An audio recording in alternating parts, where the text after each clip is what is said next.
ನಟಿ ರಶ್ಮಿಕಾ ಮಂದಣ್ಣ ವಿಜಯ್ ದೇವರಕೊಂಡ ಮದುವೆ ಫಿಕ್ಸ್ ಆಗಿದೆ. ಫೆಬ್ರವರಿ 26ನೇ ತಾರೀಕು ಮದುವೆ, ಇನ್ನು ಮಾರ್ಚ್ 4ನೇ ತಾರೀಕಿಗೆ ಆರತಕ್ಷತೆಯ ಸಂಭ್ರಮ ಇರುತ್ತೆ. ಇಬ್ಬರು ಕುಟುಂಬಸ್ಥರು ಮತ್ತು ಆತ್ಮೀಯರಿಗೆ ಮಾತ್ರ ಆಹ್ವಾನವನ್ನು ಕೊಡಲಾಗಿದೆ. ನಟ ನಟಿಯರ ಇಬ್ಬರ ಕುಟುಂಬಸ್ಥರು ಮತ್ತು ಆತ್ಮೀಯರಿಗೆ ಮಾತ್ರ ಆಹ್ವಾನವನ್ನು ನೀಡಲಾಗಿದೆ. ರಾಜಸ್ಥಾನದ ಜೈಪುರದಲ್ಲಿ ಈ ಮದುವೆ ಅದ್ಧೂರಿಯಾಗಿ ನಡೆಯಲಿದೆ. ಇದಾದ್ಮೇಲೆ ಮಾರ್ಚ್ 4ನೇ ತಾರೀಕು ಹೈದರಾಬಾದ್ನಲ್ಲಿ ಆರತಕ್ಷತೆಯನ್ನ ಇಟ್ಟುಕೊಳ್ಳಲಾಗಿದೆ. ಬಂಜಾರಾ ಹಿಲ್ಸ್ನ ತಾಜ್ ಕೃಷ್ಣಾದಲ್ಲಿ ಆರತಕ್ಷತೆ. ಬಂಜಾರಾ ಹಿಲ್ಸ್ನಲ್ಲಿ ನಡೆಯಲಿದೆ. ರಶ್ಮಿಕಾ ಮತ್ತು ದೇವರಕೊಂಡ ರಿಸೆಪ್ಷನ್ ಮಾರ್ಚ್ 4ನೇ ತಾರೀಕು. ಗೀತಾ ಗೋವಿಂದಂ ಮೂಲಕವಾಗಿ ಪರಿಚಯ ಆಗಿದ್ದು ಇಬ್ಬರಿಗೆ. ಮೊದಲ ಸ್ಕ್ರೀನ್ ಶೇರ್ ಅಲ್ಲಿಂದಲೇ ಶುರುವಾಗಿತ್ತು. ಇಬ್ಬರ ಮಧ್ಯೆ ಸ್ನೇಹ, ಆಗಿನಿಂದಲೂ ಕೂಡ ಇಬ್ರು ಲವ್ನಲ್ಲಿದ್ರು ಅನ್ನುವಂಥ ಗಾಸಿಪ್ಸ್ಗಳು ಸೋಷಿಯಲ್ ಮೀಡಿಯಾಗಳಲ್ಲಿ ಓಡಾಡ್ತಾ ಇತ್ತು. ಈಗ ಮದುವೆ ಆಗ್ತಾರೆ ಅನ್ನುವಂಥ ಚರ್ಚೆ ಕೂಡ ಇಲ್ಲಿವರೆಗಿತ್ತು. ಎಲ್ಲೂ ಸಹ ಇಬ್ರು ಮದುವೆ ಬಗ್ಗೆ ಹೇಳಿಕೊಂಡಿರಲಿಲ್ಲ. ಬಟ್ ಈಗ ವೈರಲ್ ಆಗಿರುವಂತಹ ಪತ್ರವನ್ನು ನೋಡ್ತಾ ಇದ್ದು, ಇದು ಅಧಿಕೃತವಾಗಿ ಇಬ್ಬರ ಮದುವೆ ಮತ್ತು ಆರತಕ್ಷತೆಯ ಡೇಟ್ ಸಮೇತವಾಗಿದೆ.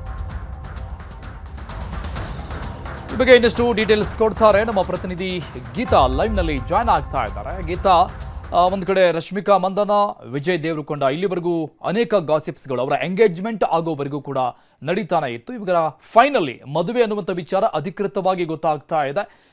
ಜೈಪುರದಲ್ಲಿ ಆಗ್ತಾ ಇರುವಂಥ ಅದ್ಧೂರಿ ಮದುವೆ. ಸೊ ಈ ಒಂದು ಪ್ಯಾನ್ ಇಂಡಿಯಾ ಸ್ಟಾರ್ಸ್ ಮದುವೆ ವಿಚಾರಕ್ಕೆ ಸಂಬಂಧಪಟ್ಟಂಗೆ ಏನು ಅಪ್ಡೇಟ್ಸ್ಗಳು ಇಲ್ಲಿವರೆಗೆ ಲಭ್ಯ ಆಗ್ತಾ ಇದೆ? ಖಂಡಿತ ಅರುಣ್, ಯಾಕಂತ ಹೇಳಿದ್ರೆ ಕಳೆದ ವರ್ಷ ಅಕ್ಟೋಬರ್ 3ರಿಂದ ಒಂದು ಸುದ್ದಿ ಹರಿದಾಡಕ್ಕೆ ಶುರುವಾಗುತ್ತೆ. ಅದೇನಪ್ಪ ಅಂತ ಹೇಳಿದ್ರೆ ರಶ್ಮಿಕಾ ಮಂದಣ್ಣ ಹಾಗೆ ವಿಜಯ್ ದೇವರಕೊಂಡ ಅವರ ಎಂಗೇಜ್ಮೆಂಟ್ ಆಗಿದೆ. ಕೆಲವು ಆತ್ಮೀಯರ ಸಮ್ಮುಖದಲ್ಲಿ ಇವರಿಬ್ಬರು ಎಂಗೇಜ್ ಆಗಿದ್ದಾರೆ ಅನ್ನುವಂತಹ ಒಂದು ಸುದ್ದಿ ಹರಿದಾಡುತ್ತೆ. ಇದಕ್ಕೆ ಪೂರಕ ಅನ್ನುವಂತೆ ಗರ್ಲ್ ಫ್ರೆಂಡ್ ಅನ್ನುವಂತಹ ಒಂದು ಸಿನಿಮಾ ರಶ್ಮಿಕಾ ಮಂದಣ್ಣ ಅವರದು ಬರುತ್ತೆ. ಸೊ ಆ ಒಂದು ಸಿನಿಮಾದಲ್ಲಿ ಟಾಕ್ಸಿಕ್ ಬಾಯ್ ಫ್ರೆಂಡ್ ಅನ್ನುವಂತಹ ವಿಚಾರದ ಬಗೆಗೆ ರಶ್ಮಿಕಾ ಅವರು ಆಕ್ಟ್ ಮಾಡಿದಾಗ ಆ ಸಿನಿಮಾಕ್ಕೆ ಸಪೋರ್ಟಿವ್ ಆಗಿ ವಿಜಯ್ ದೇವರಕೊಂಡ ಅವರು ನಿಲ್ತಾರೆ. ಆ ಒಂದು ಸಿನಿಮಾದ ಪ್ರೆಸ್ ಮೀಟ್ ನಲ್ಲೂ ಕೂಡ ಇವರ ಮದುವೆ ವಿಚಾರ ಹಂಚಿಕೊಳ್ತಾರೆ ಅನ್ನುವಂತ ಸುದ್ದಿ ಹರಿದಾಡಿತ್ತು. ಆದ್ರೆ ಅದಕ್ಕೂ ಕೂಡ ಅವರಿಬ್ರು ಬ್ರೇಕ್ ಹಾಕಿದ್ರು. ಎಲ್ಲೂ ಕೂಡ ಒಟ್ಟೊಟ್ಟಿಗೆ ಕಾಣಿಸ್ಕೊಳ್ಳಲ್ಲ, ಕ್ಯಾಮ್ರಾ ಮುಂದೆ ಕೂಡ ಒಟ್ಟೊಟ್ಟಿಗೆ ಬರ್ತಾ ಇಲ್ಲ. ಅಂಡ್ ಎಲ್ಲಾದ್ರೂ ಹೋಗ್ಬೇಕಾದ್ರೆ ಮೊದಲು ರಶ್ಮಿಕಾ ಅವರು ಹೋದ್ರೆ ಆಮೇಲೆ ವಿಜಯ್ ದೇವರಕೊಂಡ ಏರ್ಪೋರ್ಟ್ ನಲ್ಲಿ ಸಿಗ್ತಾರೆ. ಏನಿದು ನಿಜಾನ ಸುಳ್ಳ ಅನ್ನುವಂತಹ ಗಾಸಿಪ್ ಅಂತೂ ಸಿಕ್ಕಾಬಟ್ಟೆ ಹರಿದಾಡ್ತಿತ್ತು. ಎಲ್ಲರೂ ಕೂಡ ಫೆಬ್ರವರಿ 26ಕ್ಕೆ ಇವರಿಬ್ಬರ ಮದುವೆ. ಇದಕ್ಕಾಗಿ ಜೈಪುರದ ಅರಮನೆ ಕೂಡ ಸಿದ್ಧವಾಗ್ತಾ ಇದೆ, ಅಲಂಕಾರಗೊಳ್ತಿದೆ ಅನ್ನುವಂತಹ ಒಂದು ವಿಡಿಯೋ ಕೂಡ ಸೋಷಿಯಲ್ ಮೀಡಿಯಾದಲ್ಲೂ ವೈರಲ್ ಆಗಿತ್ತು. ಸೊ ಈಗ ಒಂದು ಇನ್ವಿಟೇಷನ್ ಕೂಡ ಅವರ ವಿಚಾರದಲ್ಲಿ ವೈರಲ್ ಆಗ್ತಿದೆ. ಫೆಬ್ರವರಿ 26ಕ್ಕೆ ಇವರಿಬ್ಬರ ಮದುವೆ, ಮಾರ್ಚ್ 4ರಂದು ಆರತಕ್ಷತೆ, ಅದು ಹೈದರಾಬಾದ್ನಲ್ಲಿ ಅನ್ನುವಂಥದ್ದು. ಸೊ ವಿಜಯ್ ದೇವರಕೊಂಡ ಹಾಗೆ ರಶ್ಮಿಕಾ ಮಂದಣ್ಣ ಯಾವಾಗ ಅಂದ್ರೆ ಕನ್ನಡದಿಂದ ಚಲೋ ಅಂತಾನೆ ತೆಲುಗಿಗೆ ಹೋದ್ರು. ಸೊ ಅಲ್ಲಿಂದಾನೆ ಗೀತಾ ಗೋವಿಂದಂ ಮೂಲಕ ಭರ್ಜರಿ ಗೆಲುವನ್ನ ಕಂಡವರು. ಗೀತಾ ಗೋವಿಂದಂನಲ್ಲಿ ಇವರಿಬ್ಬರ ಒಂದು ಸೀನ್ ಏನಿದೆ ಅಂದ್ರೆ ಮದುವೆಯ ಒಂದು ಸೀನ್ ಏನಿದೆ ಅದನ್ನ ನೋಡಿದವರು ಎಷ್ಟೋ ಜನ ಇವರಿಬ್ರು ರಿಯಲ್ ಲೈಫಲ್ಲೂ ಕೂಡ ಕಪಲ್ಸ್ಗಳಾದ್ರೆ ಎಷ್ಟು ಚೆನ್ನಾಗಿರುತ್ತಲ್ವಾ ಅಂತ ಅಂದವರೇ ಹೆಚ್ಚು. ಸೊ ಈಗ ಇವರಿಬ್ರು ಮದುವೆ ಆಗ್ತಿದ್ದಾರೆ ಅನ್ನುವಂಥದ್ದು ಅಧಿಕೃತವಾಗಿದೆ. ಸೊ ಎಲ್ಲರೂ ಕೂಡ ಫೆಬ್ರವರಿ 26ಕ್ಕೆ ಕಾಯ್ತಿದ್ದಾರೆ. ಬಟ್ ಇವರಿಬ್ಬರ ಕಡೆಯಿಂದನೂ ಕೂಡ ಇದುವರೆಗೂ ಯಾವುದೇ ರೀತಿಯ ಒಂದು ಸ್ಪಷ್ಟನೆ ಎಸ್ಪೆಷಲಿ ಮದುವೆ ವಿಚಾರದಲ್ಲಿ ಬಂದಿಲ್ಲ. ನಾರ್ಮಲ್ ಆಗಿ ಎಲ್ಲಾದ್ರೂ ಪಾಪರಾಜಿಸ್ಗಳು ಅಥವಾ ಯಾರೇ ಒಬ್ರು ಕೇಳಿದ್ರು ಕೂಡ ರಶ್ಮಿಕಾ ಅವರನ್ನ ಸುಮ್ಮನೆ ನಗ್ತಾರೆ, ಜೊತೆಗೆ ಮೌನದಲ್ಲೇ ಸ್ಮೈಲ್ ಮಾಡ್ತಾ ಸೈಲೆಂಟ್ ಆಗಿ ಹೋಗೋದನ್ನ ನಾವು ಗಮನಿಸಬಹುದು. ಹಾಗೆ ಫೆಬ್ರವರಿ 26ಕ್ಕೆ ಮದುವೆ ಅಂತ ಹೇಳ್ತಿದ್ದಂಗೆನೆ ಜನವರಿ 26ಕ್ಕೆ ಇವರಿಬ್ಬರ ಒಂದು ಹೊಸ ಸಿನಿಮಾ ಕೂಡ ಅನೌನ್ಸ್ ಆಗುತ್ತೆ, ರಣಬಾಲಿ. ಸೊ ಗೀತಾ ಗೋವಿಂದಂ ಅದರಿಂದ ಡಿಯರ್ ಕಾಮ್ರೇಡ್, ಈಗ ರಣಬಾಲಿ ಸಿನಿಮಾಕ್ಕೆ ಏನಾದರೂ ಇವರಿಬ್ರು ಈ ರೀತಿ ಗಿಮಿಕ್ ಮಾಡ್ತಿದ್ದಾರಾ ಅನ್ನುವಂತಹ ಚರ್ಚೆ ಕೂಡ ಹುಟ್ಕೊಂಡಿತ್ತು. ಆದರೆ ಈಗ ಫೆಬ್ರವರಿ 26ಕ್ಕೆ ಮದುವೆ ಅನ್ನುವಂತಹ ಇನ್ವಿಟೇಷನ್ ಬರ್ತಾ ಇತ್ತು. ಸೊ ಅಧಿಕೃತವಾಗಿ ಇವರಿಬ್ರು ಮದುವೆ ಆಗಿದ್ದೆ ಆದ್ರೆ ಖಂಡಿತವಾಗ್ಲೂ ಕೂಡ 26ನ್ನ ಎದುರು ನೋಡುವಂತೆ ಮಾಡ್ತಾ ಇದ್ದಾರೆ ಇವರಿಬ್ಬರ ಒಂದು ಅಭಿಮಾನಿಗಳಿಗೆ ಅಂತಾನೆ ಹೇಳ್ಬೋದಾಗಿದೆ ಅರುಣ್. ಓಕೆ ಗೀತಾ, ಇದರ ಜೊತೆಗೆ ರಶ್ಮಿಕಾ ಮಂದಣ್ಣ ಅಂದ ತಕ್ಷಣ ಒಂದಿಷ್ಟು ಕಾಂಟ್ರವರ್ಸಿಗಳು ಸಹಜವಾಗಿ ಮುನ್ನೆಲೆಗೆ ಬಂದೇ ಬರುತ್ತೆ. ಅದರಲ್ಲೂ ಕೂಡ ಈ ಕನ್ನಡದ ವಿಚಾರಕ್ಕೆ ಸಂಬಂಧಪಟ್ಟಂಗೆ ತುಂಬ ವೈರಲ್ ಆಗಿರುವಂಥ ಕಾಂಟ್ರವರ್ಸಿಗಳು ಅವರ ಸುತ್ತ ಇದುವರೆಗೂ ಕೂಡ ಸುತ್ತಾನೆ ಇದೆ. ಸೊ ಹಾಗಾಗಿ ಅವರ ಮದುವೆ ಅನ್ನುವಂಥ ವಿಚಾರ, ಅದ್ಧೂರಿಯಾದಂಥ ಮದುವೆ ಅನ್ನುವಂಥ ವಿಚಾರ, ಸೊ ಹೈದರಾಬಾದ್ನಲ್ಲೇ ಅವರ ಆರತಕ್ಷತೆ ಕೂಡ ಇದೆ. ಸೊ ಇಲ್ಲಿಂದ ಯಾರೆಲ್ಲ ಹೋಗ್ತಾರೆ ಅನ್ನುವಂಥ ಸಹಜ ಪ್ರಶ್ನೆ ಇರುತ್ತೆ. ಸೊ ಏನಾದರೂ ಡೀಟೇಲ್ಸ್ ಇದೆಯಾ ಆ ಬಗ್ಗೆ? ಕನ್ನಡದ ಸೆಲೆಬ್ರಿಟೀಸ್ಗಳು ಅನ್ನುವಂತಹ ವಿಚಾರಕ್ಕೆ ಬಂದ್ರೆ ಮೊದಲನೇದಾಗಿ ಅವ್ರು ನಟಿಸಿದ್ದೆ ಕಿರಿಕ್ ಪಾರ್ಟಿ ಮೂಲಕ. ಸೊ ಅಲ್ಲಿಂದ ಕನ್ನಡದ ಪ್ರೇಕ್ಷಕರ ಪಾಲಿಗೆ ಒಂದು ರೀತಿ ಕಿರಿಕ್ ಬ್ಯೂಟಿನೇ ಆಗೋಗ್ಬಿಟ್ಟಿದ್ದಾರೆ. ಕರ್ನಾಟಕದ ಕ್ರಶ್ ಸಾನ್ವಿ ಅನ್ನುವಂತಹ ರೀತಿಯಲ್ಲಿ ಎಷ್ಟು ಮೆರೆಸಿದ್ರು ಕನ್ನಡದ ಅಭಿಮಾನಿಗಳು. ತೆಲುಗಿಗೆ ಹೋದ ನಂತರ ನನಗೆ ಕನ್ನಡನೇ ಬರಲ್ಲ, ಸೊ ಯಾವುದೇ ಒಂದು ಪ್ರೊಡಕ್ಷನ್ ಬ್ಯಾನರ್ ಅನ್ನುವಂತಹ ಒಂದು ಕೈ ಸನ್ನೆ ಮಾಡೋ ಮೂಲಕ ಉತ್ತರ ಕೊಟ್ಟಿದ್ರಲ್ಲ ರಶ್ಮಿಕಾ. ಸೊ ಆ ಒಂದು ಕಾರಣದಿಂದಾಗೇನೆ ಕನ್ನಡದ ವೀಕ್ಷಕರು ಎಲ್ಲೋ ಒಂದು ರೀತಿ ರಶ್ಮಿಕಾ ಬಗ್ಗೆ ಅಸಡ್ಡೆಯನ್ನು ಕೂಡ ತೋರಿದ್ದು ಸುಳ್ಳಲ್ಲ. ಸೊ ಈಗ ಇವರಿಬ್ರು ಮದುವೆ ಆಗ್ತಿರುವಂತಹ ಸಲುವಾಗಿ ಎಲ್ಲ ನಟರನ್ನು ಕೂಡ ನಟಿಯರ ಜೊತೆಗೆ ಒಳ್ಳೆ ಸಂಪರ್ಕವನ್ನ ಹೊಂದಿದ್ದಾರೆ. ಅಂಡ್ ಆಶಿಕಾ ರಂಗನಾಥ್ ಅವರು ಕೂಡ ರಶ್ಮಿಕಾ ಅವರಿಗೆ ಒಳ್ಳೆ ಗೆಳತಿ ಅಂತಾನೆ ಹೇಳ್ಬೋದು. ಇನ್ನು ಶ್ರೀಲೀಲಾ ಅವರು ಕೂಡ ಅಷ್ಟೇ ಒಟ್ಟೊಟ್ಟಿಗೆ ಸಿನಿಮಾದಲ್ಲೂ ಕಾಣಿಸ್ಕೊಂಡಿದ್ದಾರೆ, ಒಟ್ಟೊಟ್ಟಿಗೆ ಒಂದು ಕೆರಿಯರ್ನ ಕೂಡ ಸ್ಟಾರ್ಟ್ ಮಾಡಿದ್ರು. ಸೊ ಈಗ ಒಂದಷ್ಟು ಜನ ಹೋಗುವಂತಹ ಸಾಧ್ಯತೆ ಇದೆ. ಇನ್ನು ಕಾಂಟ್ರವರ್ಸಿ ಅಂತ ವಿಚಾರ ಬಂದಾಗ ಇತ್ತೀಚೆಗೆ ರಿಲೀಸ್ ಆದಂತಹ ಗರ್ಲ್ ಫ್ರೆಂಡ್ ಸಿನಿಮಾನು ಕೂಡ ಕಾಂಟ್ರವರ್ಸಿನೇ ಮಾಡ್ತು. ಆ ಒಂದು ಫಿಲ್ಮ್ ನಲ್ಲಿ ಬರುವಂತಹ ಒಂದು ಸೀನ್ ಸೋಷಿಯಲ್ ಮೀಡಿಯಾದಲ್ಲಿ ವೈರಲ್ ಆಗ್ತಿದ್ದಂತೆ ಇಂಡೈರೆಕ್ಟ್ ಆಗಿ ರಶ್ಮಿಕಾ ಮಂದಣ್ಣಗೆ ಒಂದ್ ರೀತಿ ಟಾಂಗ್ ಕೊಡೋದಕ್ಕೆ ಶುರು ಮಾಡಿದ್ರು ಕನ್ನಡದ ಅಭಿಮಾನಿಗಳು. ಒಟ್ಟಾರೆ ಹೇಳೋದಾದ್ರೆ ಕಾಂಟ್ರವರ್ಸಿ ಅನ್ನೋದು ಅಂದ್ರೆ ರಶ್ಮಿಕಾ ಅಂತ ಹೇಳಿದ್ರೆ ಓಡೋ ಕುದುರೆ, ಗೆಲ್ಲುವ ಕುದುರೆ. ಬಾಲಿವುಡ್ ನಲ್ಲಂತೂ ಕಳೆದ ವರ್ಷ ಯಾರೂ ಮಾಡದಂತಹ ದಾಖಲೆ ಮಾಡಿದ್ದಾರೆ. 1000 ಕೋಟಿ ಅಂದ್ರೆ ಅವರು ನಟಿಸಿದಂತಹ ಎಲ್ಲಾ ಸಿನಿಮಾಗಳು, ಎಸ್ಪೆಷಲಿ ಪುಷ್ಪ 2 ಸಿನಿಮಾದಿಂದ 1800 ಕೋಟಿ ಏನ್ ಗಳಿಕೆ ಮಾಡ್ದು. ಅದಾದ ಮೇಲೆ ಬಂದಂತಹ ಅವರ ಸಿನಿಮಾ ಚಾವ ಆಗಿರಬಹುದು 700 ಕೋಟಿ ಕಲೆಕ್ಷನ್ ಮಾಡುತ್ತೆ. ಜೊತೆಗೆ ಥಾಮಾ ಸಿನಿಮಾದಲ್ಲಿ ನಟಿಸ್ತಾರೆ, ಅದ್ರ ಜೊತೆಗೆ ಕುಬೇರ ಮೂವಿಯಲ್ಲೂ ಕೂಡ ನಟಿಸ್ತಾರೆ. ಒಂದು ವರ್ಷದಲ್ಲಿ 4 ರಿಂದ 5 ಸಿನಿಮಾಗಳು ರಶ್ಮಿಕಾ ಮಂದಣ್ಣ ಅವರು ನಟಿಸಿರೋದು. ಸೊ ಎಲ್ಲಾ ಸಿನಿಮಾಗಳು ಹಿಟ್ ಆದ್ರೆ ಇತ್ತ ವಿಜಯ್ ದೇವರಕೊಂಡ ಸಿನಿಮಾ ಮಾತ್ರ ಫ್ಲಾಪ್ ಆಗುತ್ತೆ. ಯಾಕಂದ್ರೆ ಲೈಗರ್ ಸಿನಿಮಾ ಮೂಲಕ ಅವರು ಸೋಲನ್ನ ಕಂಡಿದ್ದು, ಇದುವರೆಗೂ ಕೂಡ ಅವರು ಸೋಲಿನಿಂದ ಹೊರ ಬರೋದಕ್ಕಾಗಿಲ್ಲ. ಈಗ ಆ ಒಂದು ಸೋಲಿಗೆ ರಣಬಾಲಿ ಮೂಲಕ ರಶ್ಮಿಕಾ ಮಂದಣ್ಣ ಅವರು ಜೋಡಿ ಆಗ್ತಿದ್ದಾರೆ. ಜೊತೆಗೆ ರಿಯಲ್ ಲೈಫ್ ನಲ್ಲೂ ಕೂಡ ರಶ್ಮಿಕಾ ಅವರು ಬಂದ ನಂತರ ಏನಾದ್ರೂ ವಿಜಯ್ ದೇವರಕೊಂಡ ಅವರ ಅದೃಷ್ಟ ಏನಾದ್ರೂ ಬದಲಾಗತ್ತಾ ಅನ್ನುವಂಥದ್ದನ್ನು ಕೂಡ ಕಾದ್ ನೋಡ್ಬೇಕಾಗಿದೆ. ಅರುಣ್, ಗೀತಾ, ಇಬ್ರು ಕೂಡ ಮಲ್ಟಿ ಲ್ಯಾಂಗ್ವೇಜ್ ಸ್ಟಾರ್ಸ್ ಆಗಿರೋ ಕಾರಣದಿಂದ, ಪ್ಯಾನ್ ಇಂಡಿಯಾ ಸ್ಟಾರ್ಸ್ ಆಗಿರೋ ಕಾರಣದಿಂದ ಬಹುತೇಕ ಎಲ್ಲ ಇಂಡಸ್ಟ್ರಿಗಳಿಂದಲೂ ಕೂಡ ಘಟಾನುಘಟಿ ನಟಿಯರು ಬಂದೇ ಬರ್ತಾರೆ. ರಾಜಕಾರಣಿಯ ದಂಡೇ ಬರಬಹುದೇನೋ ಸಹಜವಾಗಿ. ಇವರ ಮದುವೆಯ OTT ಬ್ರಾಡ್ಕಾಸ್ಟ್ ಕೂಡ ಈಗಾಗಲೇ ಸೇಲ್ ಆಗಿದೆ ಅನ್ನೋ ಮಾಹಿತಿ ಇದೆ. ಅತಿ ದೊಡ್ಡ ಮೊತ್ತಕ್ಕೆ OTTಯಲ್ಲಿಯೂ ಕೂಡ ಇವರ ಮದುವೆಯನ್ನು ವೀಕ್ಷಣೆ ಮಾಡಬಹುದು ಅನ್ನುವಂಥ ಮಾಹಿತಿ ಸಿಗ್ತಾ ಇದೆ. ಸೊ ಅದ್ಧೂರಿಯಾದಂಥ ಮದುವೆ ಅಂತೂ ಇದ್ದೇ ಇರುತ್ತೆ ಹಾಗಾದ್ರೆ. ಎಸ್, ಯಾಕಂದ್ರೆ ಇವರಿಬ್ರು ಕೂಡ ಪ್ಯಾನ್ ಇಂಡಿಯಾ ಕಪಲ್ಸ್ ಆಗಿರೋದ್ರಿಂದ ಸಾಮಾನ್ಯವಾಗಿ ಕಪಲ್ಸ್ಗಳ ಮದುವೆ ಅಂತ ಹೇಳಿದ್ರೆ ಅರಮನೆಯಲ್ಲೇ ವೈಭೋಗದಿಂದಾನೇ ನಡೆಯುತ್ತೆ. ಬಟ್ ಕೆಲವರಿಗೆ ಮಾತ್ರ ಆಹ್ವಾನ ಇರುತ್ತೆ. ಸೊ ಇವಾಗಲೂ ಕೂಡ ಇವರ ಒಂದು ವಿಚಾರದಲ್ಲೂ ಅದೇ ರೀತಿ ಆಗಿರುವಂತದ್ದು.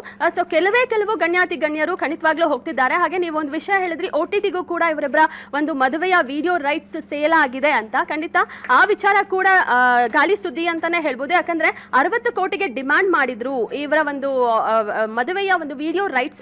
ಬಟ್ ಇವರಿಬ್ರು ಕೂಡ ಸೈಲೆಂಟ್ ಆಗಿ ಬೇಡ ಅಂತ ಹೇಳಿದ್ದಾರೆ. ಯಾಕಂತ ಹೇಳಿದ್ರೆ ಮದುವೆ ವಿಚಾರವನ್ನೇ ಹೇಳೋದಕ್ಕೆ ಹಿಂದೆ ಮುಂದೆ ನೋಡ್ತಿದ್ದಾರೆ. ಅಂದ್ರೆ ಅಧಿಕೃತವಾಗಿ ಒಂದು ಸ್ಪಷ್ಟನೆ ನೀಡೋದಕ್ಕೇನೆ ಇವರಿಬ್ರು ಕೂಡ ತಯಾರಿಲ್ಲ. ಅಂಡ್ ಎಲ್ಲೋ ಒಂದ್ ರೀತಿ ನಮ್ಮ ಪರ್ಸನಲ್ ವಿಷಯ, ಅದರಲ್ಲೂ ಕೂಡ ಒಂದು ಸೀಕ್ರೆಟ್ ಅನ್ನ ಮೇಂಟೈನ್ ಮಾಡಬೇಕು, ಗೌಪ್ಯತೆಯನ್ನ ಕಾಪಾಡ್ಕೊಳ್ಬೇಕು ಅನ್ನುವಂತಹ ನಿಟ್ಟಿನಲ್ಲಿ ಇವರು ಈ ಒಂದು ನಿರ್ಧಾರವನ್ನ ಮಾಡ್ಕೊಂಡಿದ್ದಾರೆ ಅಂತ ಅನ್ಸುತ್ತೆ. ಯಾಕಂದ್ರೆ ರಶ್ಮಿಕಾ ಅವರು ಕೂಡ ಈ ಹಿಂದೆ ಹೇಳಿದ್ರು, ಮದುವೆ ಅನ್ನುವಂತಹ ವಿಚಾರ ಅಂತ ಬಂದಾಗ ಅದು ನನ್ನ ಪರ್ಸನಲ್ ಆಗಿರುತ್ತೆ, ವೈಯಕ್ತಿಕ ವಿಚಾರ ಆಗಿರುತ್ತೆ, ಅದನ್ನ ನಾನು ಪಬ್ಲಿಕ್ ಅಲ್ಲಿ ಡಿಸ್ಕಸ್ ಮಾಡೋದಕ್ಕೆ ಇಷ್ಟಪಡಲ್ಲ ಅನ್ನುವಂತಹ ಮಾತನ್ನ ಕೂಡ ಅವರು ಹೇಳಿದ್ರು. ಸೊ ಇದೀಗ ಅವರ OTT ವಿಚಾರದಲ್ಲೂ ಕೂಡ ಅವರಿಬ್ರು ಮೌನದಿಂದಲೇ ಬೇಡ ಅಂತಾನೆ ನಿರಾಕರಣೆ ಮಾಡಿರುವಂತದನ್ನ ನೋಡ್ತಾ ಇದ್ರೆ ಎಲ್ಲೋ ಒಂದ್ ರೀತಿ ಪರ್ಸನಲ್ ಲೈಫಿಗೆ ತುಂಬಾ ಪ್ರಾಮುಖ್ಯತೆ ಕೊಡ್ತಿದ್ದಾರೆ ಅಂತಾನೆ ಹೇಳ್ಬೋದು. ಅಂಡ್ ಇತ್ತೀಚೆಗೆ ಅಂದ್ರೆ ಕಳೆದ ವರ್ಷ ರಶ್ಮಿಕಾ ಮಂದಣ್ಣ ಕೇವಲ ಸಿನಿಮಾ ಮಾತ್ರ ಅಲ್ಲ, ನಾನು ಬಿಸ್ನೆಸ್ ಕೂಡ ಮಾಡ್ತೀನಿ, ಬಿಸ್ನೆಸ್ ವುಮನ್ ಅನ್ನೋದನ್ನು ಕೂಡ ನಿರೂಪಿಸ್ಕೊಂಡಿದ್ದಾರೆ. ಡಿಯರ್ ಡೈರಿ ಅನ್ನುವಂತಹ ಒಂದು ಪ್ರಾಡಕ್ಟ್ ಅನ್ನ ಕೂಡ ಲಾಂಚ್ ಮಾಡಿದ್ದಾರೆ. ಎಲ್ಲೋ ಒಂದ್ ರೀತಿ ಕಡಿಮೆ ಅವಧಿಯಲ್ಲಿ ಅಂದ್ರೆ ಚಿತ್ರರಂಗಕ್ಕೆ ಬಂದು 10 ವರ್ಷ ಆಯ್ತು ರಶ್ಮಿಕಾ ಅವರು. ಸೊ ರಶ್ಮಿಕಾ 10 ವರ್ಷದ ಅವಧಿಯೊಳಗಡೆ ಒಂದು ಅಚೀವ್ಮೆಂಟ್ ಅನ್ನಂತೂ ಮಾಡಿದ್ದಾರೆ ಖಂಡಿತವಾಗ್ಲು ಅಂತಾನೆ ಹೇಳ್ಬೋದು. ಥ್ಯಾಂಕ್ ಯು ಗೀತಾ ಡೀಟೇಲ್ಸ್ಗೆ. ಸಾಣಪುರ ಅತ್ಯಾಚಾರ ಕೊಲೆ ಅಪರಾಧಿಗಳಿಗೆ ಮರಣ ದಂಡನೆ ಶಿಕ್ಷೆ ವಿಧಿಸಲಾಗಿದೆ. 3 ತಪ್ಪಿತಸ್ಥರಿಗೆ ಮರಣ ದಂಡನೆ ನೀಡಿ ತೀರ್ಪನ್ನ ಕೊಟ್ಟಿರುವಂತದ್ದು ಗಂಗಾವತಿಯ ಹಿರಿಯ ಸಿವಿಲ್ ಕೋರ್ಟ್. ಮಹತ್ವದ ಆದೇಶ. ಈ ಪ್ರಕರಣ ನಡೆದು 9 ತಿಂಗಳಿಗೆ ಮಹತ್ವವಾದಂತಹ ಆದೇಶ, ತೀರ್ಪು ಬಂದಿದೆ ಕೋರ್ಟಿಂದ. ಇಸ್ರೇಲ್ ಮೂಲದ ಮಹಿಳೆ ಮೇಲೆ ಅತ್ಯಾಚಾರ, ಯುವಕನ ಕೊಲೆ ಅಪರಾಧಿಗಳಿಗೆ ಮರಣ ದಂಡನೆ ಶಿಕ್ಷೆ ಆಗಿದೆ. 3 ತಪ್ಪಿತಸ್ಥರು ದೋಷಿಗಳು ಅಂತ ಆದೇಶವನ್ನು ಕೊಡಲಾಗಿತ್ತು, ತೀರ್ಪನ್ನು ಕಾಯ್ದಿರಿಸಲಾಗಿತ್ತು. ಇವತ್ತು ತೀರ್ಪು ಆಚೆ ಬಂದಿದೆ. ವಿದೇಶಿ ಮಹಿಳೆ ಮೇಲೆ ಅತ್ಯಾಚಾರ ನಡೆಸಿದಂತ ಕಾಮುಕರು 3 ಜನ, ಓರ್ವನ ಕೊಲೆ ಕೂಡ ಮಾಡಿದ್ರು. ಮಹಿಳೆ ರಕ್ಷಣೆಗೆ ಬಂದಿದ್ದಂತಹ ಒಡಿಶಾದ ಪ್ರವಾಸಿಗನ ಹತ್ಯೆಯಾಗಿತ್ತು. ಇಲ್ಲಿ ಇದೇ ಪ್ರಕರಣದಲ್ಲಿ ಹಂದಿ ಮಲ್ಲೇಶ್, ಶರಣಬಸವ ಮತ್ತು ಚೇತನ್ ಸಾಯಿಗೆ ಗಲ್ಲು ಶಿಕ್ಷೆ, ಮರಣ ದಂಡನೆ. 2025 ಮಾರ್ಚ್ 6ರಂದು ನಡೆದಿದ್ದ ಕರಾಳ ಘಟನೆ ಇದು. ಇಡೀ ದೇಶ ಎದುರು ನೋಡ್ತಾ ಇತ್ತು ಈ ಪ್ರಕರಣವನ್ನು. 1 ವರ್ಷದೊಳಗೆ 9 ತಿಂಗಳು ಎಕ್ಸಾಕ್ಟ್ಲಿ ಪ್ರಕರಣ ನಡೆದು 9 ತಿಂಗಳಿಗೆ ಮಹತ್ವವಾದಂಥ ಆದೇಶ ಕೋರ್ಟ್ನಿಂದ ಬಂದಿರುವಂಥದ್ದು. 2025 ಮಾರ್ಚ್ 6ನೇ ತಾರೀಕು ಸಾಡಾಪುರದ ಬಳಿ ನಡೆದಿತ್ತು ಈ ಒಂದು ಘಟನೆ. ಇಸ್ರೇಲ್ ಮೂಲದ ಮಹಿಳೆಯನ್ನ ಅತ್ಯಾಚಾರ ಮಾಡಿದ್ರು ಮೂವರು. ಇದನ್ನ ತಡೆಯೋಕೆ ಬಂದಿದ್ದಂಥ ಒಡಿಶಾ ಮೂಲದ ಪ್ರವಾಸಿಗನ ಹತ್ಯೆ ಕೂಡ ಮಾಡಿದ್ರು. ಈ 3 ಜನರನ್ನ ಈಗ ದೋಷಿ ಅಂತ ಪರಿಗಣಿಸಿದೆ ಕೋರ್ಟ್. ಮರಣ ದಂಡನೆಯನ್ನ ವಿಧಿಸಿದೆ. ಈ ಪ್ರಕರಣ ನಡೆದು 9 ತಿಂಗಳ ಒಳಗೆ ಮಹತ್ವವಾದಂಥ ಆದೇಶ ಕೋರ್ಟಿಂದ. ಇಡೀ ರಾಜ್ಯವೇ ಕಾಯ್ತಾ ಇದ್ದಂಥ ತೀರ್ಪು ಪ್ರಕಟ ಆಗಿರುವುದು. ಫೆಬ್ರವರಿ 6ರಂದು ಅಪರಾಧ ಸಾಬೀತಾಗಿತ್ತು. ಹೌದು, ಇವರು ದೋಷಿಗಳು ಅಂತ ಕೋರ್ಟ್ ಅವತ್ತು ತೀರ್ಮಾನ ಮಾಡಿತ್ತು. ಇವತ್ತು ಶಿಕ್ಷೆಯ ಪ್ರಮಾಣ ಪ್ರಕಟವಾಗಿದೆ, ಫೈನಲ್. ಇಡೀ ರಾಜ್ಯ ಅಲ್ಲದೆ ದೇಶವೇ ಎದುರು ನೋಡ್ತಾ ಇದ್ದಂತಹ ಪ್ರಕರಣ ಇದು. ನ್ಯಾಯಾಧೀಶರಾದಂಥ ಶ್ರೀ ಸದಾನಂದ ನಾಗಪ್ಪ ನಾಯಕ್ ಅವರು ಈ ದಿನ ಆರೋಪಿತರಿಗೆ 103 BNS ಹೊಸ ಆ್ಯಕ್ಟ್ ಏನು ಇದರಲ್ಲಿ ಮರಣದಂಡನೆ ಶಿಕ್ಷೆಯನ್ನು ವಿಧಿಸಿದ್ದಾರೆ. ಬಾಕಿ ಇದು ಗ್ಯಾಂಗ್ ರೇಪ್ ಅಫೆನ್ಸಿಗೆ ಜೀವನ ಪರ್ಯಂತ ಜೈಲ್ನಲ್ಲೇ ಇರಬೇಕು, ಟಿಲ್ ಈಸ್ ಲಾಸ್ಟ್ ಬ್ರೆತ್ ಅನ್ನಂಗೆ ಜೈಲ್ನಲ್ಲೇ ಇರಬೇಕಂತ, ಅದು ಒಂಥರ ಜೀವಾವಧಿ ಶಿಕ್ಷೆ. ಆಮೇಲೆ ಹರ್ಟ್ ವಿತ್ ರಾಬರಿ ಅದು ಕೂಡ ಜೀವಾವಧಿ ಶಿಕ್ಷೆ. ಆಮೇಲೆ ಈ ಅತ್ಯಾಚಾರದ ಕೂಡ ಜೀವಾವಧಿ ಶಿಕ್ಷೆ. ಒಂದು ಸುಲಿಗೆ ಪ್ರಕರಣಕ್ಕೆ ಸಂಬಂಧಪಟ್ಟಂತೆ ಮಾತ್ರ 7 years ಇಂಪ್ರಿಸನ್ ಅಂತ ಮಾತ್ರ ಮಾಡಿರೋದು ಇದರಲ್ಲಿ. ಬಾಕಿ ಎಲ್ಲ ಮೇಜರ್ ಜೀವಾವಧಿ ಶಿಕ್ಷೆ, ಇದಕ್ಕೆ 302 ಮರಣದಂಡನೆ ಶಿಕ್ಷೆ. ಮೂವರಿಗೂ ಮರಣದಂಡನೆ ಯಾವಾಗ ಸರ್ ಮೇಡಮ್? ಇಲ್ಲ, ಅವ್ರಿಗಿನ್ನೂ ಅಪೀಲ್ ಟೈಮ್ ಇರುತ್ತೆ. ಅದಕ್ಕೆ ಅವ್ರು ಅಪೀಲ್ ಹೋಗ್ಬೋದು. ಅವರು ಸರ್ಟನ್ ಟೈಮ್ ಅಂತ ಕೊಟ್ಟಿಲ್ಲ. ಇಲ್ಲ, ಅವ್ರೇನು ಅಪೀಲ್ ಹೋಗ್ಲಿಕ್ಕಂದ್ರೆ ಬರುತ್ತೆ ಅದ್ರದ್ದು. ಅವ್ರು ಹೋಗ್ತಾರೆ. ಇವಾಗ ಅಪೀಲ್ ಅಂದ್ರೆ ಹೋಗ್ತಾರೆ. ಅದ್ರ ಮುಂದೆ ಭಾಳ ಪ್ರೊಸೀಜರ್ ಬೇರೆ ಇರುತ್ತೆ. ಅವರು ಆರೋಪಿಗಳಿಗೆ ಬಿಟ್ಟಂತ ವಿಚಾರ ಇವಾಗ. ಫೋಟೋದಲ್ಲಿ ನೋಡ್ತಾ ಇರುವಂಥ ಮೂವರ ಏನು ವ್ಯಕ್ತಿಗಳಿದ್ದಾರೆ, ಇವರೇ ಅತ್ಯಾಚಾರ ಎಸಗಿದ್ದಂಥ ಪಾಪಿಗಳು, ಕಾಮುಕರು.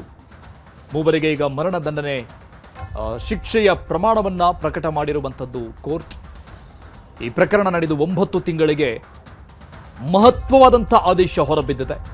ಇಡೀ ರಾಜ್ಯದ ಜನತೆ ಈ ಪ್ರಕರಣವನ್ನು ಅವತ್ತು ನೋಡಿ ದಂಗು ಬಡಿದಂಥ ರೀತಿಯಲ್ಲಿ ರಿಯಾಕ್ಷನ್ ಕೊಟ್ಟಿತ್ತು. ಪ್ರತಿಯೊಬ್ಬರು ಕೂಡ ಮಾತನಾಡಿದಂಥ ಕರಾಳ ಪ್ರಕರಣ ಇದು. ಇಸ್ರೇಲ್ ಮಹಿಳೆಯನ್ನ ಅತ್ಯಾಚಾರ ಮಾಡಲಾಗಿತ್ತು. ತಡೆಯೋಕೆ ಬಂದಂತಹ ವ್ಯಕ್ತಿಯನ್ನ, ಪ್ರವಾಸಿಗ ಆತನನ್ನ ಮರ್ಡರ್ ಮಾಡಿದ್ರು, ಕೊಲೆ ಮಾಡಿದ್ರು. ಈ ಬಗ್ಗೆ ಡೀಟೇಲ್ಸ್ ಕೊಡ್ತಾರೆ ನಮ್ಮ ಪ್ರತಿನಿಧಿ ಶರಣಪ್ಪ ಬಾಚಲಪುರ ಸಂಪರ್ಕದಲ್ಲಿದ್ದಾರೆ. ಶರಣಪ್ಪ, ಫೈನಲಿ ಈ ಒಂದು ಪ್ರಕರಣದಲ್ಲಿ ತೀರ್ಪು ಏನು ಬರುತ್ತೆ ಅನ್ನುವಂಥದ್ದು ಸಹಜವಾದಂತಹ ಕುತೂಹಲ ಇತ್ತು. ಬಟ್ ಎಲ್ಲರೂ ಅಂದುಕೊಂಡಂಗೆ ಇಂತಹ ಪಾಪ ಕೃತ್ಯವನ್ನ ಎಸಗಿದವರಿಗೆ ಇದೇ ರೀತಿಯಾದಂಥ ಶಿಕ್ಷೆ ಕೊಡಬೇಕು ಅಂತ ಲಕ್ಷಾಂತರ ಜನ, ಕೋಟ್ಯಾಂತರ ಜನ ಶಿಕ್ಷೆ ಶಾಪ ಹಾಕಿದ್ದು ಕೂಡ ಇದೆ. ಸೊ ಅದು ಇವತ್ತು ಸಫಲ ಆದಂಗೆ ಕಾಣಿಸ್ತಾ ಇದೆ. ಹೌದು ಅರುಣ್, ಯಾಕಂತ ಹೇಳಿದ್ರೆ ಕಳೆದ 11 ತಿಂಗಳ ಹಿಂದೆ ಏನು ಗಂಗಾವತಿಯಲ್ಲಿ ನಡೆದಿರುವಂತ ಒಂದು ತಾಲೂಕಿನಲ್ಲಿ ನಡೆದಿರುವಂತ ಘಟನೆ ಮತ್ತು ಆ ಘಟನೆಯಿಂದ ಇಡೀ ವಿಶ್ವದಲ್ಲಿ ಏನು ಪ್ರವಾಸೋದ್ಯಮ ಇದೆ, ಹಂಪಿ ಪ್ರವಾಸೋದ್ಯಮಕ್ಕೆ ಬರುವಂತ ಪ್ರವಾಸಿಗರ ಮೇಲೆ ಒಂದು ಕೆಟ್ಟ ಪರಿಣಾಮ ಬೀರಿತ್ತು. ಜೊತೆಗೆ ವಿದೇಶಿ ಮಹಿಳೆಯನ್ನ ಅತ್ಯಾಚಾರ ಮಾಡಿರೋಗಿರ್ಬೋದು ಮತ್ತು ಹೋಟೆಲ್ ಮಾಲೀಕರ ಮೇಲೆ ಅತ್ಯಾಚಾರ ಆಗಿರ್ಬೇಕು. ಜೊತೆಗೆ ಅವರನ್ನು ತಡೆಯಲು ಹೋಗಿರುವಂತ ಒಬ್ಬ ವ್ಯಕ್ತಿಯನ್ನ ಏನು ಕಾಲುವೆಗೆ ನೂಕಿದ್ರಿಂದ ಆವತ್ತನ್ನು ಸಾವನ್ನಪ್ಪಿದ್ದ. ಈ ಘಟನೆ ಇಡೀ ವಿಶ್ವದಲ್ಲಿ ಒಂದಿಷ್ಟು ಚರ್ಚೆ ಆಯಿತು ಮತ್ತು ವಿಶ್ವ ಪರಂಪರಾ ಪಟ್ಟಿಯಲ್ಲಿರುವಂತಹ ಆನೆಗುಂದಿ ಮತ್ತು ಹಂಪಿಯ ಬಗ್ಗೆ ಕೆಟ್ಟ ಹೆಸರು ಪಂಚಿತ್ತು. ಈ ಕುರಿತು ಏನು ವಿಚಾರಣೆ ನಡೆದು 11 ತಿಂಗಳಲ್ಲಿ ಏನು ಮಾರ್ಚ್ 7ರಂದು ಗಂಗಾವತಿ ಗ್ರಾಮೀಣ ಠಾಣೆಯಲ್ಲಿ ಒಂದು ಪ್ರಕರಣ ದಾಖಲಾಯಿತು. ಪ್ರಕರಣ ದಾಖಲಾಗಿರೋ ನಂತರ ಅದಕ್ಕೆ ಘಟನೆಯಲ್ಲಿ ಭಾಗಿಯಾಗಿರುವಂತಹ ಹಂದಿ ಮಲ್ಲೇಶ, ಚೇತನ್ ಸಾಯಿ ಮತ್ತು ಶರಣಬಸವ ಅಂತ 3 ಅರೆಸ್ಟ್ ಮಾಡಿದ್ರು. ಆ ಅರೆಸ್ಟಿನ ವಿಚಾರಣೆಯನ್ನು ನಡೆದು ಇವತ್ತು ಆ 3 ಜನರಿಗೆ ಮರಣದಂಡನೆಯನ್ನ ವಿಧಿಸಿದ್ದು. ಇದು ಒಂದಿಷ್ಟು ಏನು ಒಂದು ಈ ಕಠಿಣ ಶಿಕ್ಷೆಗೆ ಕೊಟ್ಟಿರುವಂತ ಕಾರಣಕ್ಕಾಗಿ ಈ ಭಾಗದ ಜನರಿಗೆ ಒಂದಿಷ್ಟು ನಿಟ್ಟುಸಿರು ಬಿಡುವಂತಾಗಿದೆ. ಜೊತೆಗೆ ಇಲ್ಲಿ ಎಚ್ಚರಿಕೆ ಗಂಟಿನೂ ಆಗಿದೆ. ಯಾಕಂದ್ರೆ ಈ ಭಾಗದಲ್ಲಿ ನಡೀತಾ ಇರುವಂತ ಅಕ್ರಮ ಚಟುವಟಿಕೆಗಳಿಗೆ ಕಡಿವಾಣ ಹಾಕಬೇಕು. ಯಾಕಂದ್ರೆ ಇದು ಪ್ರವಾಸಿಗರ ತಾಣ ಮತ್ತು ಪ್ರವಾಸಿಗರು ಪ್ರತಿ ವರ್ಷ ಸುಮಾರು ಲಕ್ಷಾಂತರ ಜನ ಪ್ರವಾಸಿಗರು ಬರ್ತಾರೆ. ಅದರಲ್ಲಿ ವಿದೇಶಿಯರು ಮತ್ತು ಹೊರ ರಾಜ್ಯದಿಂದ ಬರುವಂತ ಪ್ರವಾಸಿಗರು ಹೆಚ್ಚು. ಇಂಥ ಸಂದರ್ಭದಲ್ಲಿ ಈ ರೀತಿಯ ಕಠಿಣ ಶಿಕ್ಷೆ ಆದ್ರೆ ಮುಂದೆ ಇಂಥ ಘಟನೆಗಳು ನಡೆದಿಲ್ಲ ಅನ್ನೋದು ಇಲ್ಲಿಯ ಜನರ ಅಭಿಪ್ರಾಯವಾಗಿದೆ. ಅದರ ಜೊತೆಗೆ ಈ ಕುರಿತು ಏನು ಗಂಗಾವತಿ ಶಾಸಕರಾಗಿರುವಂತಹ ಗಾಲಿಜೇಂದ್ರ ರೆಡ್ಡಿ ಸಹ ಒಂದಿಷ್ಟು ಹೇಳಿದ್ರು. ಇಲ್ಲಿ ಆನೆಗುಂದಿ ಮತ್ತು ಸಾಣಪುರ ವಿಭಾಗದವರಿಂದ ಯಾವುದೇ ಈ ಡ್ರಗ್ಸ್ ಮಾರಾಟ ಆಗಿರ್ಬೋದು ಮತ್ತು ಇಂಥ ಅಕ್ರಮ ಚಟುವಟಿಕೆಗಳು ನಡೆದಿಲ್ಲ. ಆದ್ರೆ ಹೊರಗಿನಿಂದ ಬಂದವರೇ ಹೆಚ್ಚು ಇದನ್ನ ಮಾಡ್ತಾ ಇದ್ದಾರೆ ಮತ್ತು ಈ ರೀತಿಯ ಕಠಿಣ ಶಿಕ್ಷೆ ಆಗೋದ್ರಿಂದ ಇದು ಕಡಿಮೆ ಆಗುತ್ತೆ ಅನ್ನುವಂಥ ಮಾತನ್ನು ಹೇಳಿದ್ದಾರೆ.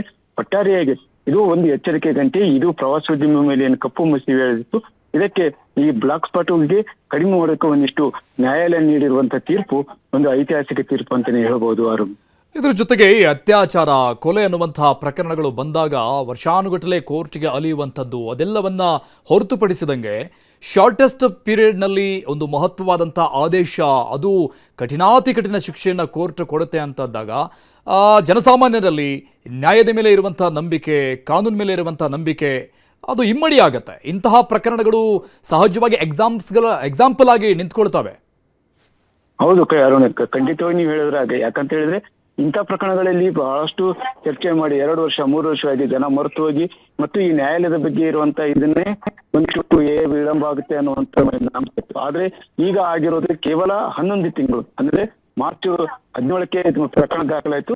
ಇವತ್ತು ಏಪ್ರಿಲ್ 16ಕ್ಕೆ ತೀರ್ಪು ಮತ್ತು ಇವರು ಆರೋಪ ಸಾಬೀತಾಗಿದೆ ಅನ್ನೋದನ್ನ ಏಪ್ರಿಲ್ 6ರಿಂದ ಇಲ್ಲಿ ಗಂಗಾವತಿ ಹಿರಿಯ ಸಿವಿಲ್ ನ್ಯಾಯಾಧೀಶರು ಏನು ಸಾಬೀತಾಗಿರೋದನ್ನ ಅನೌನ್ಸ್ ಮಾಡಿದ್ರು. ಆದ್ರೆ ಶಿಕ್ಷೆ ಪ್ರಮಾಣ ಇವತ್ತು ಪ್ರಕಟಣೆ ಮಾಡ್ತಾ ಇದ್ರು. ಈ ಶಿಕ್ಷೆ ಪ್ರಮಾಣವನ್ನು ಇವತ್ತು ಪ್ರಕಟ ಮಾಡಿದ್ರ ನಂತರ ನ್ಯಾಯಾಲಯದ ಬಗ್ಗೆ ಇರುವಂತಹ ಗೌರವ ಸಹ ಹೆಚ್ಚಾಗಿದೆ ಅಂತ ಹೇಳ್ಬೋದು. ಅರುಣ್, ಥ್ಯಾಂಕ್ ಯು ಶರಣಪ್ಪ ಡೀಟೇಲ್ಸ್ಗೆ. ಪುತ್ತೂರಿನ ಮಹಿಳಾ ಕಾಲೇಜು ವಿದ್ಯಾರ್ಥಿಗಳು ಪ್ರತಿಭಟಿಸಿದ್ದಾರೆ. ಅವ್ಯವಸ್ಥೆಯನ್ನ ಖಂಡಿಸಿ ನಡೆಸ್ತಾ ಇರುವಂತಹ ಪ್ರತಿಭಟನೆ ಇದು. ದಿಢೀರಂತ ಪ್ರತಿಭಟನೆಗೆ ಇಳಿದಿದ್ದಾರೆ ವಿದ್ಯಾರ್ಥಿನಿಯರು. ರಸ್ತೆ ಬಂದ್ ಮಾಡಿ ಪ್ರತಿಭಟಿಸಿದ್ದಾರೆ ವಿದ್ಯಾರ್ಥಿನಿಗಳು. ಕಾಲೇಜಿನಲ್ಲಿರುವಂತಹ ಅವ್ಯವಸ್ಥೆಗಳನ್ನ ಪ್ರಶ್ನೆ ಮಾಡಿ ನಡೀತಾ ಇರುವಂತಹ ಪ್ರತಿಭಟನೆ. ಕಾಲೇಜು ಪಕ್ಕದ ಆಸ್ಪತ್ರೆ ನಿರ್ಮಾಣ ಏನಾಗ್ತಾ ಇದೆ, ಕಾಲೇಜು ಪಕ್ಕದಲ್ಲಿ ಅದರಿಂದ ಧೂಳು ಅವ್ಯವಸ್ಥೆ ಉಂಟಾಗ್ತಾ ಇದೆ. ಈ ಧೂಳಿನಿಂದ 10ಕ್ಕೂ ಹೆಚ್ಚು ಮಕ್ಕಳಿಗೆ ಉಸಿರಾಟ ಸಮಸ್ಯೆ ಆಗ್ತಾ ಇದೆ. ಆದ್ರೆ ಈ ಬಗ್ಗೆ ಪ್ರಶ್ನೆ ಮಾಡಿದ್ರೆ, ಕೇಳೋಕೆ ಹೋದ್ರೆ ಅಧಿಕಾರಿಗಳು ಒಬ್ಬರನ್ನೊಬ್ಬರನ್ನ ದೂಷಿಸ್ತಾ ಇದ್ದಾರೆ. ಅವ್ರ ಮೇಲೆ ಇವ್ರು ಹಾಕ್ತಾ ಇದ್ದಾರೆ, ಇವ್ರ ಮೇಲೆ ಅವ್ರು ಹಾಕ್ತಾ ಇದ್ದಾರೆ. ಪುತ್ತೂರು ಮಹಿಳಾ ಕಾಲೇಜಿನ ವಿದ್ಯಾರ್ಥಿಗಳ ಪ್ರತಿಭಟನೆ, ಅವ್ಯವಸ್ಥೆಯನ್ನ ಖಂಡಿಸಿ ನಡೀತಾ ಇರುವಂತಹ ದಿಢೀರ್ ಪ್ರತಿಭಟನೆ ಇದು. ಕಾಲೇಜಿನ ಪಕ್ಕದಲ್ಲೇನೆ ಒಂದು ಕಾಮಗಾರಿ ನಡೀತಾ ಇದೆ. ಸೊ ಅಲ್ಲಿ ಧೂಳು ಹೆಚ್ಚಾಗಿ ಬರ್ತಾ ಇರುವಂತಹ ಹಿನ್ನೆಲೆಯಲ್ಲಿ ರೋಸಿ ಹೋದ ವಿದ್ಯಾರ್ಥಿನಿಯರು ತಮ್ಮ ಆಕ್ರೋಶವನ್ನು ವ್ಯಕ್ತಪಡಿಸ್ತಾ ಇರುವಂಥದ್ದು. ಈ ಬಗ್ಗೆ ಮೊದಲಿಗೆನೆ ಅಧಿಕಾರಿಗಳ ಗಮನಕ್ಕೆ ಕೂಡ ತೆಗೆದುಕೊಂಡು ಹೋಗಿದ್ದಾರೆ. ಆದರೆ ಯಾರು ಕೂಡ ಸ್ಪಂದನೆ ಕೊಡ್ತಾ ಇಲ್ಲ ಅನ್ನುವಂತಹ ಆರೋಪ ಕೂಡ ಇದೆ. ಈ ಹಿನ್ನೆಲೆಯಲ್ಲಿ ಬೀದಿಗಿಳಿದು ಹೋರಾಡ್ತಾ ಇದ್ದಾರೆ. ನೀವು ನನ್ನ ಹತ್ರ ಬಂದು ಇನ್ಫಾರ್ಮ್ ಮಾಡಿದ್ರಾ? Don't talk. ಇವತ್ತು ಬೆಳಿಗ್ಗೆ ಬಿಡಿ. ಇವತ್ತು ಬೆಳಿಗ್ಗೆ ಈ ಮಕ್ಕಳಿಗೆ ಸ್ಟೂಡೆಂಟ್ಸ್ ದಮ್ಮು ಕಟ್ಟಿ ಕೆಮ್ಮು ಬಂದು ನಮ್ಮ ಎದುರು ಬಂದಿದ್ದಾರೆ. ನೀವು ಅಷ್ಟು ಸ್ಟೂಡೆಂಟ್ ವೆಲ್ಫೇರ್ ಆಫೀಸರ್ ಆಗಿದ್ರೆ ನೀವು ನನ್ನ ಹತ್ರ ಬಂದು ಹೇಳ್ಬೇಕಿತ್ತು. ಹೇಳಿದ್ರ ನೀವು? ಪ್ರತಿದಿನ ನಾವು ಸ್ಟೂಡೆಂಟ್ಸ್ ಅನ್ನು ಹಾಸ್ಪಿಟಲ್ ಕಳಿಸ್ತಾ ಇದ್ದೇವೆ. ಅಲ್ಲ, ನೀವು ನನ್ನ ಹತ್ರ ಬಂದು ಇನ್ಫಾರ್ಮ್ ಮಾಡಿದ್ರ? ಏನ್ ಮಾತಾಡ್ತಾ ಇದ್ದೀರಿ? ನೀವು ನನ್ನ ಹತ್ರ ಇನ್ಫಾರ್ಮ್ ಮಾಡಿದ್ರ ಅಂತ ಕೇಳಿದ್ರು.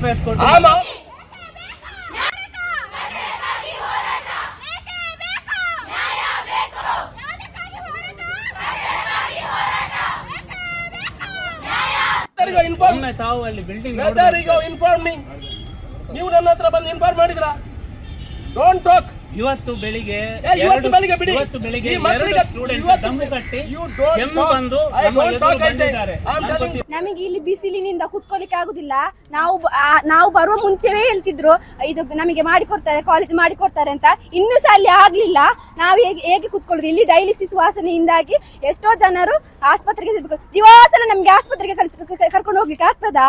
ನಮಗೆ ಅದುವೇ ಕೆಲಸವ ಅಂತ ಎಲ್ಲ ಹೇಳುದಿಲ್ವಾ? ನಮ್ಮ ಕಾಲೇಜ್ನ ಫಸ್ಟ್ ಇಯರ್ ಬಂದಾಗಲೇ ಹೇಳ್ತಿದ್ರು ಸರ್, ಹೊಸ ಕಟ್ಟಡ ಆಗ್ತದೆ, ನೀವು ಚೇಂಜ್ ಆಗ್ತೀರಾ, ಶಿಫ್ಟ್ ಆಗ್ತೀರಾ, ಒಂದು ಸ್ವಲ್ಪ ಸಮಯ ಬಿಸಿಲಲ್ಲಿ ನೀವು ಕೂತ್ಕೊಳ್ಳಿಕ್ಕೆ ಅಂತ. ಅಲ್ಲಿ ಸೀಟ್ ಹಾಕಿದ್ದಾರೆ ಸರ್. ಮಾರ್ಚ್ ಏಪ್ರಿಲ್ ಅಂತೆಲ್ಲ ಹೊರಗೆ ನಮಗೆ ಬಿಸಿಲಲ್ಲಿ ಕೂತ್ಕೊಳ್ಳಿ. ಆ ಸೀಟ್ ಏನದಕ್ಕೆ ಎಲ್ಲರಿಗೂ ಹುಷಾರ್ ತಪ್ತದೆ, ಕೆಲವರಿಗೆ ರ್ಯಾಶಸ್ ಎಲ್ಲ ಆಗ್ತುಂಟು. ಅದರೊಟ್ಟಿಗೆ ಈಗ ಈ ಹೋರಾಟವನ್ನು ನಾವು ನಿಲ್ಲಿಸುವುದಿಲ್ಲ. MLA ಅವರು ನಮಗೆ ಹೇಳಬೇಕು, ಕಟ್ಟಿ ಕೊಡ್ತೇವೆ, ಆದಷ್ಟು ಬೇಗ ನಾವು ಹೋಗ್ತೇವೆ ಅಂತ. ಅಲ್ಲಿ ತನಕ ನಾವು ಎದ್ದೇಳುದಿಲ್ಲ. ಕ್ಲಾಸ್ ರೂಮ್ ಒಂದು ಸೈಡ್ ಬಿದ್ದಿದೆ ಸರ್, ಫುಲ್ ಹಾಳಾಗಿದೆ. ನಮಗೆ ಕೂತ್ಕೊಳ್ಳಿಕ್ಕೆ ಆಗುದಿಲ್ಲ. ಒಂದ್ ಸೈಡ್ ಬಿಸಿಲು, ಒಂದ್ ಸೈಡ್ ಆಸ್ಪತ್ರೆಯಿಂದ ಡಯಾಲಿಸಿಸ್ ಸ್ಮೆಲ್ ಬರ್ತಿದೆ ಸರ್. ಆದ್ರೂ ನಾವು ಕೂತ್ಕೊಂಡು ಬಗ್ಗೆ ಡೀಟೇಲ್ಸ್ ಕೊಡ್ತಾರೆ ನಮ್ಮ ಪ್ರತಿನಿಧಿ ಅಜಿತ್ ಸಂಪರ್ಕದಲ್ಲಿದ್ದಾರೆ. ಅಜಿತ್, ವಿದ್ಯಾರ್ಥಿನಿಯರ ಆಕ್ರೋಶ ಹೋರಾಟ ನೋಡ್ತಾ ಇದ್ವಿ, ಬಟ್ ಶಾಸಕರು ಬಂದಿದ್ದಾರೆ. ಈ ಮೊದಲಿಗೆ ಸಮಸ್ಯೆ ಇದೆ ಅಂತ ಹೇಳಿದಾಗ ಬಂದಿದ್ರೆ ಇವತ್ತಿನ ಈ ಸಮಸ್ಯೆ ಆಗ್ತಾ ಇರಲಿಲ್ಲ. ಖಂಡಿತವಾಗಿ ಇವತ್ತು ಬೆಳಿಗ್ಗೆ ಮಕ್ಕಳೆಲ್ಲ ರಸ್ತೆಯಲ್ಲಿ ಬಂದು ಒಂದು ಪ್ರತಿಭಟನೆ ಮಾಡಿರುವಂತದ್ದು. ಆ ಬಳಿಕ ಒಂದು ಪ್ರತಿಭಟನಾ ಸ್ಥಳಕ್ಕೆ ಮಾಜಿ ಶಾಸಕರಾಗಿರುವಂತಹ ಸಂಜೀವ ಮಟ್ಟಂದೂರ್ ಮತ್ತು ಇತರ ಅಧಿಕಾರಿಗಳು ಕೂಡ ಬಂದಿದ್ರು. ಆ ಬಳಿಕ ಶಾಸಕರು ಬಂದಿದ್ದಾರೆ. ಆದ್ರೆ ಶಾಸಕರಿಗೆ ಈ ವಿದ್ಯಾರ್ಥಿಗಳು ಮತ್ತು ಉಪನ್ಯಾಸಕರು ಈ ಹಿಂದೆ ಮನವಿಯನ್ನು ನೀಡಿದ್ರು. ಈ ಒಂದು ಕಟ್ಟಡದಲ್ಲಿ ಕೂತ್ಕೊಳ್ಳಿಕ್ಕೆ ಆಗುದಿಲ್ಲ, ಧೂಳಿನಿಂದ ಸಮಸ್ಯೆಗಳಾಗ್ತಾ ಇದೆ, ಪ್ರತಿದಿನವೂ ವಿದ್ಯಾರ್ಥಿಗಳು ಅನಾರೋಗ್ಯದಿಂದ ಬಳಲುತ್ತಿದ್ದಾರೆ ಎನ್ನುವಂತಹ ಮನವಿಯನ್ನು ಮಾಡಿದ್ರು. ಆದ್ರೆ ಈ ಒಂದು ಮನವಿಗೆ ಶಾಸಕರು ಸ್ಪಂದಿಸಿಲ್ಲ ಎನ್ನುವಂತಹ ಆಕ್ರೋಶದ ಹಿನ್ನೆಲೆಯಲ್ಲಿ ವಿದ್ಯಾರ್ಥಿಗಳೆಲ್ಲ ಈಗ ಇಂದು ಬೆಳಿಗ್ಗೆ ಅವರು ರಸ್ತೆಯಲ್ಲಿ ಕುಳಿತು ಪ್ರತಿಭಟನೆ ಮಾಡಿದ್ದಾರೆ. ಮತ್ತು ಈ ಒಂದು ಸಂದರ್ಭದಲ್ಲಿ ಶಾಸಕರಿಗೆ ಮತ್ತು ಉಪನ್ಯಾಸಕರ ನಡುವೆ ಮಾತಿನ ಚಕಮಕಿ ಕೂಡ ನಡೆದಿದೆ. ಥ್ಯಾಂಕ್ ಯು ಅಜಿತ್ ಡೀಟೇಲ್ಸ್ಗೆ. ಸಾಧನೆ ಬಿಂಬಿಸುವ ಆತುರದಲ್ಲಿ ಅರ್ಧ ಸಿದ್ಧವಾದ ಕಟ್ಟಡ ಉದ್ಘಾಟನೆ ಆಗಿದೆ. ಆದರೆ ಕಾಮಗಾರಿ ಇನ್ನೂ ಪೂರ್ಣಗೊಂಡೇ ಇಲ್ಲ. ಕಾಮಗಾರಿ ಪೂರ್ಣಗೊಳ್ಳದಿದ್ದರೂ ಕೂಡ ಪ್ರವಾಸಿ ಮಂದಿರ ಉದ್ಘಾಟನೆಯಾಗಿದೆ ಹಾವೇರಿಯಲ್ಲಿ. ಅದು ಸಿಎಂ ಅವರ ಕಡೆ ಇದೆ. ಹಾವೇರಿಯಲ್ಲಿ ನಡೆದ ಸಮಾವೇಶದ ವೇಳೆ ಉದ್ಘಾಟನೆ ಮಾಡಲಾಗಿದೆ. ಆದರೆ ಆ ಕಟ್ಟಡ ಪರಿಪೂರ್ಣವಾಗಿ ಸಿದ್ಧ ಆಗಿಲ್ಲ. ಅಟ್ಲೀಸ್ಟ್ ಸಿಮೆಂಟ್ ಇಂದ ಪ್ಲಾಸ್ಟರ್ ಕೂಡ ಆಗಿಲ್ಲ ಅನ್ನೋ ಆರೋಪ ಇದೆ. ರಟ್ಟಿಹಳ್ಳಿಯಲ್ಲಿ 5 ಕೋಟಿ ರೂಪಾಯಿ ವೆಚ್ಚದಲ್ಲಿ ಈ ಕಟ್ಟಡವನ್ನು ನಿರ್ಮಾಣ ಮಾಡಲಾಗಿದೆ. ಅಂದರೆ ನಿರ್ಮಾಣ ಆಗ್ತಾ ಇದೆ ಇನ್ನು. ಕಟ್ಟಡದ ನಿರ್ಮಾಣದ ಕ್ರೆಡಿಟ್ ಸಲುವಾಗಿ ಶಾಸಕರಿಂದ ಎಡವಟ್ಟನ್ನು ಮಾಡಿಕೊಳ್ಳಲಾಗಿದೆ ಅಂತ ಸದ್ಯಕ್ಕೆ ಮೇಲ್ನೋಟಕ್ಕೆ ಕಂಡು ಬರ್ತಾ ಇದೆ. ಹಿರೇಕೆರೂರು ಕಾಂಗ್ರೆಸ್ ಶಾಸಕ UV ಬಣಕಾರ್ ಅವರ ಎಡವಟ್ಟಿದು.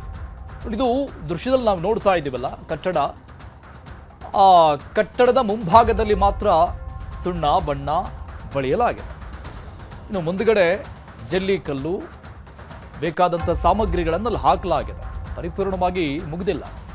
ಮೊನ್ನೆ ಏನು ಹಾವೇರಿಯಲ್ಲಿ ಭೂ ಗ್ಯಾರಂಟಿ ಸಮರ್ಪಣಾ ಸಾಧನಾ ಸಮಾವೇಶ ನಡೀತು, ಅಲ್ಲಿ ಉದ್ಘಾಟನೆಗೊಂಡಿದೆ ಈ ಒಂದು ಕಟ್ಟಡ ಕೂಡ. ಹಾವೇರಿಯಲ್ಲಿ ಭಾರಿ ದೊಡ್ಡ ಒಂದು ಸಮಾವೇಶ ಆಗಿದೆ. 1000 ದಿನಗಳ ಸಂಭ್ರಮ ಅಂತೆ.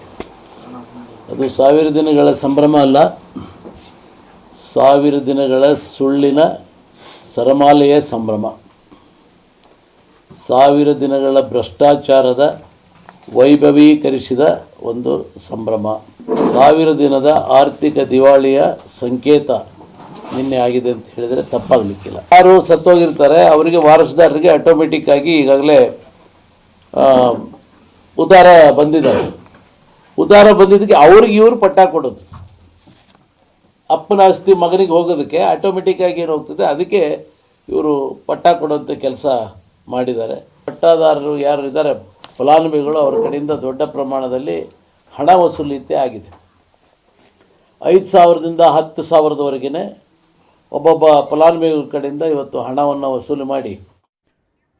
ತಮಿಳುನಾಡಿನ ಶ್ರೀ ವಿಲ್ಲಿಪುತ್ತೂರು ಜಿಲ್ಲಾ ನ್ಯಾಯಾಲಯದಲ್ಲಿ ವಿಲಕ್ಷಣ ಘಟನೆಯೊಂದು ನಡೆದು ಹೋಗಿದೆ.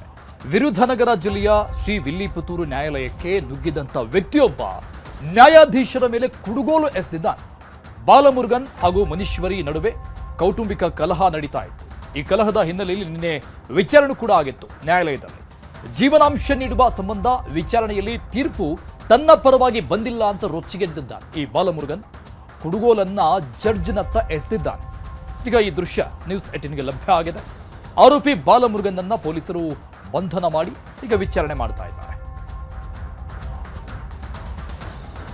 ದೃಶ್ಯದಲ್ಲಿ ನೋಡ್ತಾ ಇದ್ದೀವಿ, ಮಾರ್ಕ್ ಮಾಡಿ ತೋರಿಸ್ತಾ ಇರುವಂತಹ ಕುಡುಗೋಲಿನ ದೃಶ್ಯ ಏನಿದೆ, ಇದು ಕೋರ್ಟ್ನ ಒಳಭಾಗದಲ್ಲಿ ಎಸೆದಿರುವಂತಹ ಕುಡುಗೋಲಾಗಿದೆ. ಇನ್ನು ಅರೆಸ್ಟ್ ಆಗಿರುವಂತಹ ಅಂದರೆ ಕೃತ್ಯವನ್ನು ಎಸಗಿದಂತಹ ಬಾಲಮುರುಗನ್ ಆತನೇ ಫೋಟೋದಲ್ಲಿ ನೋಡ್ತಾ ಇರೋದು. ಶ್ರೀ ವಿಲ್ಲಿಪುತ್ತೂರು ಅಲ್ಲಿ ನಡೆದಂಥ ಘಟನೆ ಇದು. ಯಾವತ್ತೂ ನಡೆದಿಲ್ಲ ಅಂತ ಕಾಣಿಸುತ್ತೆ. ಕೋರ್ಟ್ನ ಒಳಭಾಗದಲ್ಲಿ ಈ ಆಯುಧವನ್ನು ತರೋಕಾದ್ರೂ ಹೇಗೆ ಬಿಟ್ಟರು ಅನ್ನೋ ಸಹಜವಾದಂಥ ಪ್ರಶ್ನೆ ಇದೆ. ಆದರೆ ಜಡ್ಜ್ಗೆ, ನ್ಯಾಯಾಧೀಶರಿಗೆ ಇದರಿಂದ ಯಾವುದೇ ರೀತಿಯಾದಂತಹ ಗಾಯಗಳು ಅಥವಾ ಪ್ರಾಣಹಾನಿಯಾಗುವಂತಹ ಗಂಭೀರವಾದಂಥ ಗಾಯಗಳು ಆಗಿರುವಂಥ ಮಾಹಿತಿಗಳು, ವರದಿಗಳು ಯಾವುದೂ ಇನ್ನೂ ತಿಳಿದು ಬಂದಿಲ್ಲ.